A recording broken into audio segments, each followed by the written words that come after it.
Gyansagar YouTube channel को आपको स्वागत करुच्ची। मु शुभलक्ष्मी बेहरा।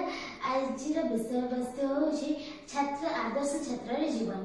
वीडियो टी शेष पर्यंत देखते, पसंद आसिले लाइक शेयर कमेंट करेंगे। अज्ञानता दूर करने शिक्षा आवश्यक। शिक्षा लाभर उपयुक्त समय हूँ छात्रावास व छात्र जीवन। छात्र जीवन मानव जीवन गठन मूल अध्याय। छात्र मानक आदर्श भाव में गढ़ी तोड़ा छात्र मानकर कर्तव्य।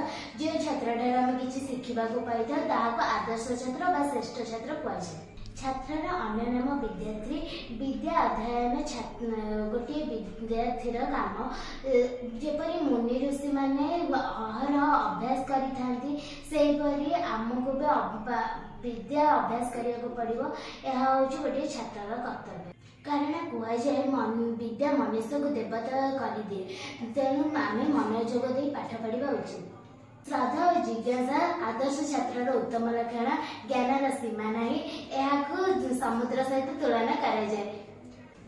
शुणा, खेल, वक्तृत्व देवा एवं कौन कार्य करने सबू छात्र आवश्यक, कारण से अधिक ज्ञानी करें।